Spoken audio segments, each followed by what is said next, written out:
Hey Scorpio, welcome to March. So Scorpio, you're a fixed water sign. We've got all these planets going on in the sign of Pisces. We have Mars in the sign of Cancer, all water signs. So they're making trines to you, positive aspect triangles. So this is smoother energy for you, okay? Things are flowing. Now, granted, there's a lot of water, so there may be a lot of emotions running. But you also may be feeling like super creative right now, and that's a good thing. Now, kind of take advantage of this time for creativity because these planets are all going to move into Aries soon, and that's going to be a lot different experience than what you're experiencing right now. So slow down, rest, take some dreamy time to really feel that creative energy. This is a great time for you to apply yourself in those manners. So it's like apply yourself towards rest and creativity. It won't be for long. These planets are going to start marching their way into Aries starting at the end. Well, really, this is the beginning of the month. Venus is already in Aries. Mercury's making its way. Later on in the month, the sun will move into Aries. Neptune will move into Aries. So just take this rest time a little bit longer. Things will be shifting soon.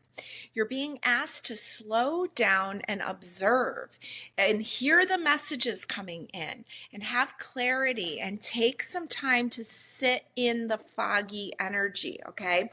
It's almost like the foggy energy is almost going to give you a vision of clarity, all right? Now, you have a square going on with Uranus because Uranus has been hanging out in the fixed sign of Taurus, so that's wrong. You have an opposition with Uranus and Taurus because Taurus is always right across from you in the zodiac.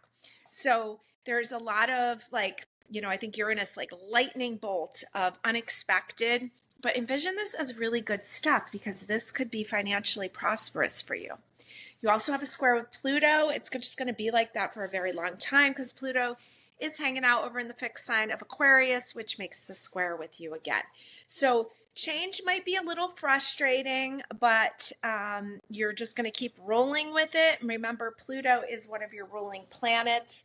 So you're going to be really asked to look at where you're giving your power, where you're giving your energy, and you're going to have to roll with the changes being presented, okay? Scorpio, we're going to go into this zodiac reading here.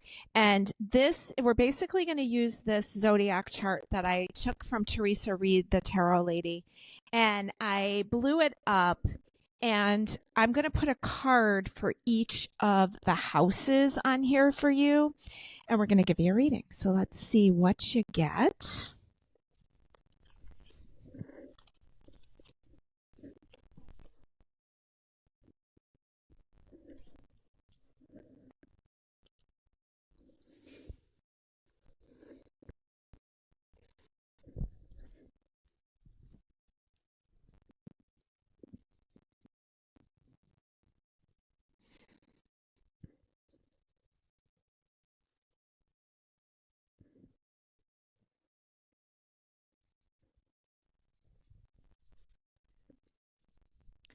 Okay, Scorpio. So this card that's in the middle, this is your theme card for the month, okay? Let's see what you got here. You've got the beautiful High Priestess, and she's coming from the Green Witch Tarot. Now, she's card number 2. She's associated with the sign Cancer. She's ruled by the moon. Okay, she's super intuitive, just like you, Scorpio, and she's kind of creating her own magic. She's putting her intention into that. Now, she's the power of the divine feminine, okay? So you've got some divine feminine energy for your month. You've got the card number 2, a relationship number, and she's also a major arcana, major secret of life card, one of the fated cards. These are some of the things that we need to learn, these themes. And the High Priestess theme is to quiet down and listen to her internal voice, okay? And that guidance, that voice of guidance that will pull you forward, okay? Now, let's start off with the zodiac houses here. We've got the first house, which is Aries house. It rules like the brain, the head. It's like your development of the human, right? It has to do with your childhood, your public image. And it's associated with the term I am. And we have the 2 of challenges. This would be traditionally called the 2 of swords. Two of air, two of thought. Interesting that it says here, your physical body, public image. I don't necessarily think of the first house as your physical body. I think that more of the second house, but I definitely think of it as your image, right? I am. And it's interesting that he's looking in a mirror. So he's really getting to take a real look at himself. And it's your first two cards that have come out are twos. So they're relationship numbers. Now, the second house, Taurus's house, ruled by Venus. This is the house, some people just call it the house of money. This is the house of anything of value to you, okay? It's ruled by Venus, so it rules relationships and it rules women. And you have the horned god. This is the emperor, okay? Look at him. My goodness. So talk about nature. He looks to me like he would be a Taurus, but really this is an Aries card. It's a major arcana, and actually, no, that's not true. Okay. I was going to say the high priestess and him are like a couple, but that's really the empress and him. So card number 4, the emperor, he's got to make big decisions. These decisions affect the whole empire, right? So he's not going to enter them lightly. And so in your second house of value, you have a very strong masculine figure here, along with some team of helpers. Okay. This is from the Green Witch Tarot. Now, we're going into the third house. We've got the Forest of Enchantment deck here, which I love the owls on the back of. And this third house is Gemini's house. This is the house of communication. This is the house of your environment, the people around you. And you've got the Enchanter's Wheel. This is the Wheel of Fortune. This looks like a dream catcher. This is the Wheel of Fate. This is the Surrender card. Okay, so you're being asked to surrender, you're being asked to have faith, and you're being asked almost to trust in your dreams and to surrender to the bigger picture. Sagittarius card. Okay, so you got a lot of power here.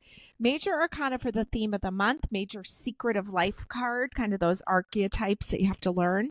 So you have one there, you have one in the second house, and one in the third house. The majors have more power. So we see that there's more themes going on in the second house and the third house. We're moving into the fourth house. This is your root chakra. This is Cancer's house, ruled by the moon. And we know that the moon is very intuitive. We know that that High Priestess is related to the sign of Cancer. We already see a lot of activity there.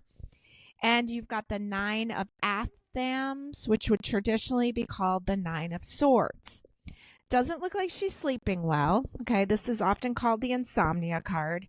Looks like you got a lot on your mind. And 9 is our number of the year. 2025 equals 9. So we see a lot of real-time activity of not getting the rest you need, having a lot of thoughts on your mind, maybe not feeling safe. Okay, so we do know with the 9 of Swords that a lot of times those things that we're worried about, they're like, we're worried about everything that could possibly happen. And we know most of those things aren't going to happen, but we see an extreme need for sleep here and rest. Okay, you might think you're sleeping, but you might not be getting a deep enough sleep. Now, the fifth house is Leo's house. It's the house of fun. It's the house of romance and the house of creativity. It has themes of children because children have so much joy.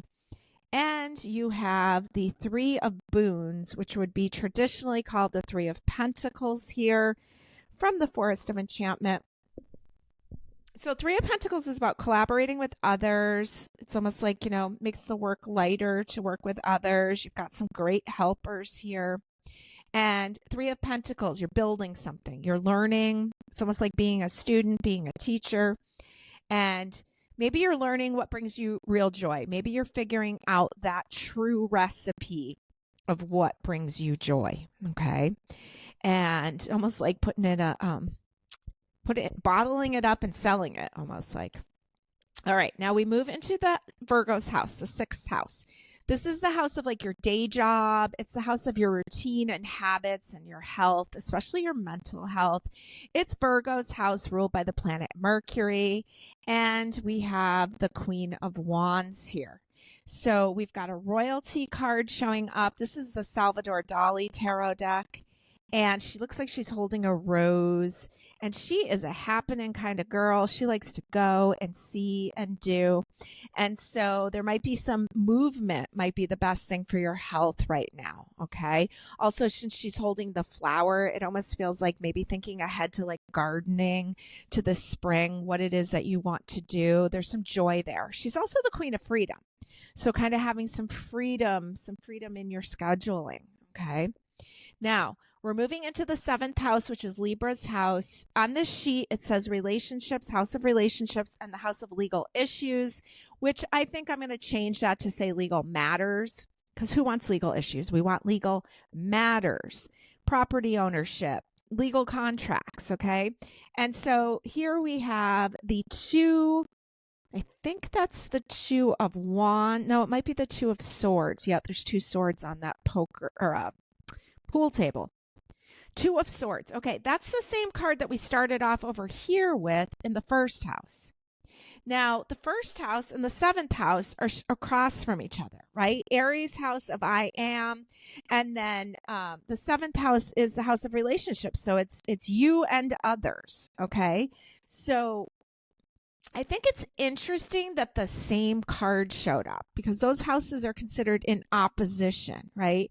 And so opposite, you got both the same card in both areas, a card of going inward, a card of like really respecting your deep thoughts. Let's see what the book has to say about it. This is a Vincent van Gogh. I was not aware of that. This is a Vincent van Gogh painting. I don't know if the swords were necessarily there in the painting, but those may have been what was added on. It says, I have tried to express the idea that the cafe is a place where one can ruin oneself, go mad, or commit a crime. I've tried to express the idea that the cafe is a place where one can ruin oneself, go mad, or commit a crime. That's kind of interesting. I wonder why he thinks that. It says, it is what they call here a café de nuit. He wrote to his brother, night prowlers can take refuge there when they have no money to pay for a lodging or are too drunk to be taken in. I've tried to express that the terrible passions of humanity by means of red and green, he adds. The room is blood red and dark yellow with a green billiard table in the middle. There are 4 lemon yellow lamps with a glow of orange and green. Everywhere there is a clash and contrast of the most alien reds and greens in the figures of little sleeping hooligans in the empty, dreary room in violet and blue. Van Gogh concluded by saying the painting was the ugliest I've ever done, and he gave it to the owner of the cafe to pay for his room. That's a pretty cool story. So the interpretation is when the 2 of swords appears in a reading, it is typically represents a troubling decision between 2 dramatically opposed choices. The difficulty is compounded by the fact that you'll have no hint of the outcome. You'll simply have to choose the lesser of 2 evils. And I think that's really interesting because it's like caught between 2 choices and they're across from each other. So it's almost like what you want versus what you have to do to keep the harmony, what you have to do to stay in these relationships. Okay.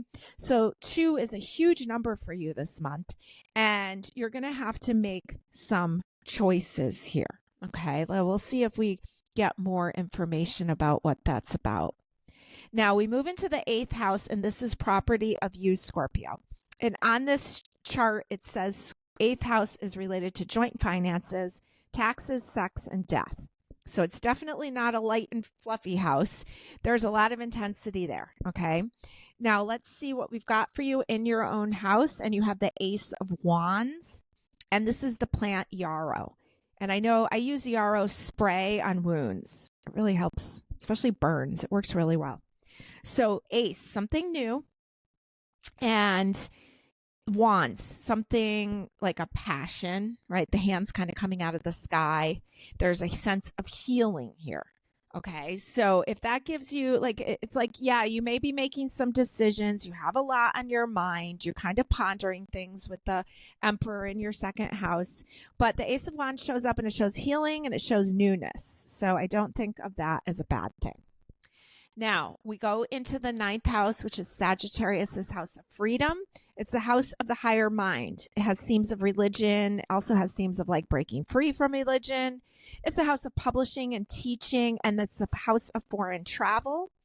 And the beautiful Ace of Athams or Ace of Swords has shown up. Okay, right up kind of at the top of this chart, it's kind of pointing right upward. It's got a bunch of dandelions, so we kind of have spring energy there, and there's clarity. Okay, so you may be going back and forth with the decision right now. We know there's a lot of planets in water signs, so a lot of things are foggy and things can be confusing and it can be really emotional, but we see clarity showing up. You got double aces.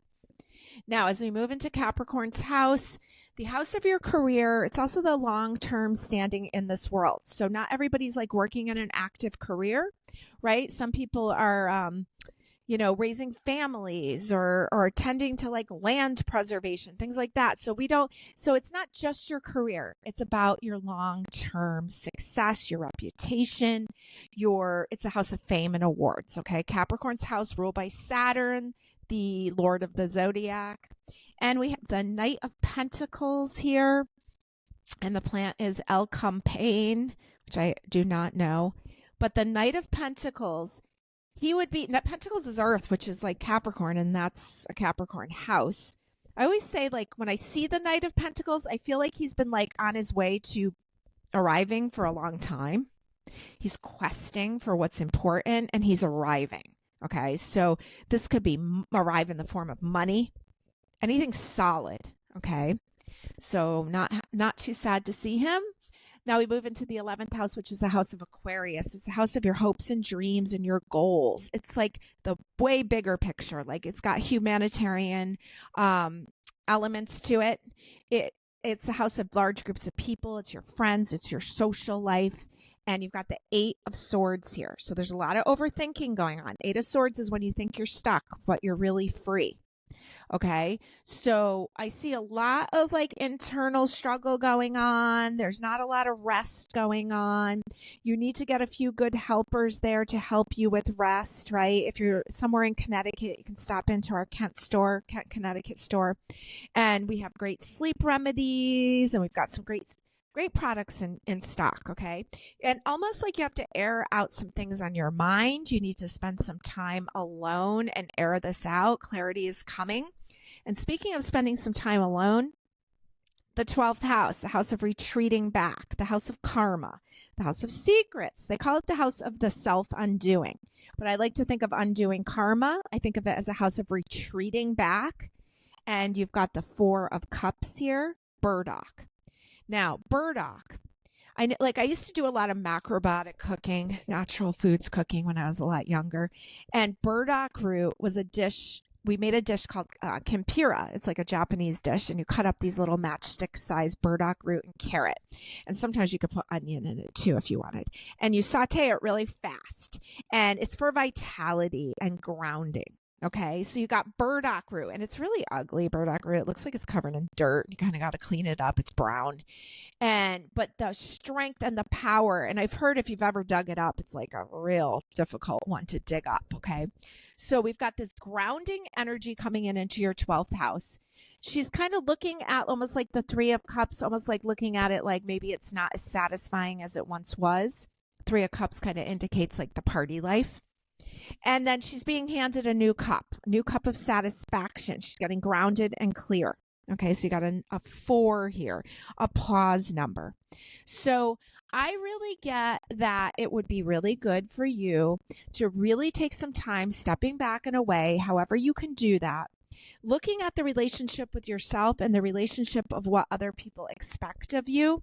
And just doing the best that you can with that, okay? I feel like you've been angsting about this for a while. You've been worried about making some decisions. Some of them have to do with your wallet. Maybe you've been waiting on some monies that are starting to arrive. There's energy here of kind of surrendering to some parts of it and then making some decisions regarding other parts of it. There's going to be new information coming in. There's some things of value that are arriving. You just have to remember that you are free, even though you think that you're stuck. Okay. That's just the worry mindset. Okay. You are free. Things it's like, I know life is hard. It really is. It seems like it gets harder these days, but I get the impression from your reading that things are a little bit better than you think they are. Okay. So just make the best decisions that you can. Okay. Do your best. That's all you can do. Do your best. Get the rest you need, and know that there's new information and opportunities on their way to you. Okay. Now I'm going to, roll some dice so we can see any other themes here that you need to know this month. I got the sign Pisces. We got Neptune in Pisces in the second house. Another 2 showing up. Okay, so Neptune in its own sign of Pisces. So remember, Neptune is the great healer. Neptune also rules illusion and delusion. Okay. Now, second house is where this emperor showed up. We know you have some decisions to make. There's some financial decisions that you have to make. It's too cloudy right now to make the decision. You will be able to make more decisions when we get to mid-April and these retrogrades end and these planets move out of Pisces into Aries and you have more visibility. Okay. Until then, I want you to feel your way through this. Take some quiet time to hear your inner voice. You will be guided forward to make the decisions that you need to make. Okay. And I'm just going to I want to pull one more here for almost like the outcome as you do all of that. And the Seeker of Boons shows up. And this is actually traditionally the Knight of Pentacles. So he's showing up. Something that you've been waiting for. I like it's a woman. Looks like she's found some plant there that she has maybe been looking for a while. Okay, there's something very magical about this. So it's almost like what you seek, you shall find. Okay, and it's almost like you almost don't think it exists. It's almost like I think you've almost lost a little faith that you think it doesn't exist, but yet it you know deep down that it does. Whatever that is, whether that's money, whether that's a job thing, maybe it's a relationship thing, but you know it's there and you're going to find it. Okay, give yourself a chance, let yourself off the hook, have a restful month of March. Try to get a hold on your sleep, your rest. There's a sense of surrender that comes in. Put yourself around good people and let yourself off the hook. Make the best decision you can. That's the best you can do. And not every decision we make is stellar and amazing. Sometimes it's just the what is it? What did that say? Best of 2 evils. Do the best you can. All right. Be kind and gentle to yourself and have a great month of March.